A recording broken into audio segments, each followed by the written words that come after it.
ನಮಸ್ತೆ, MTV news Kannada ವಾಹಿನಿಗೆ ಸ್ವಾಗತ. ಅತಿವೃಷ್ಟಿ ಹಾಗೂ ಪ್ರವಾಹದಿಂದ ಬಾಧಿತಗೊಂಡಿರುವ ಗೋಕಾಕ ನಗರದ ವಿವಿಧ ಪ್ರದೇಶಗಳು ಹಾಗೂ ಕಾಳಜಿ ಕೇಂದ್ರಕ್ಕೆ ಮುಖ್ಯಮಂತ್ರಿ ಸಿದ್ದರಾಮಯ್ಯ ಅವರು ಸೋಮವಾರ ಭೇಟಿ ಕೊಟ್ಟು ಪರಿಶೀಲಿಸಿದ್ದಾರೆ. ವಿಶೇಷ ವಿಮಾನದ ಮೂಲಕ ಬೆಳಗಾವಿಯ ಸಾಂಬ್ರಾ ವಿಮಾನ ನಿಲ್ದಾಣಕ್ಕೆ ಆಗಮಿಸಿದ ಅವರು ರಸ್ತೆ ಮಾರ್ಗವಾಗಿ ಗೋಕಾಕ ನಗರಕ್ಕೆ ಆಗಮಿಸಿದ್ರು. ಅತಿವೃಷ್ಟಿಯಿಂದಾಗಿ ತುಂಬಿ ಹರಿತಾ ಇದ್ದ ಘಟಪ್ರಭಾ ನದಿಯಿಂದ ಮುಳುಗಡೆಯಾಗಿದ್ದ ಲೋಳಸೂರ ಸೇತುವೆಯನ್ನ ವೀಕ್ಷಣೆ ಮಾಡಿದ್ರು.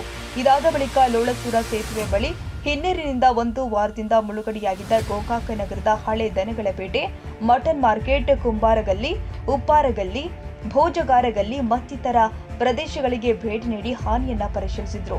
ಜಿಲ್ಲಾ ಉಸ್ತುವಾರಿ ಸಚಿವರು ಆದ ಸತೀಶ್ ಜಾರಕಿಹೊಳಿ ಅವರು ಮಳೆಯಿಂದ ಉಂಟಾಗಿರುವ ಹಾನಿಯನ್ನ ವಿವರಿಸಿದ್ರು.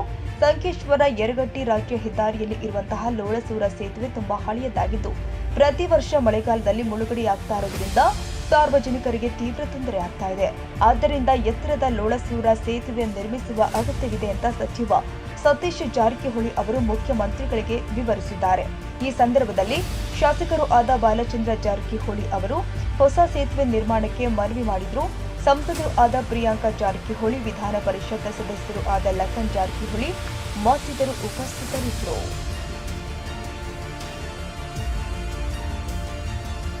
ತಾಜಾ ಸುದ್ದಿಗಾಗಿ ಎಂಟಿವಿ ನ್ಯೂಸ್ 24x7ಗೆ ಸಬ್ಸ್ಕ್ರೈಬ್ ಮಾಡಿ ಮತ್ತು ಬೆಲ್ ಐಕಾನ್ ಅನ್ನು ಒತ್ತಿ. ತಪ್ಪದೇ ಲಿಂಕ್ ಶೇರ್ ಮಾಡಿ.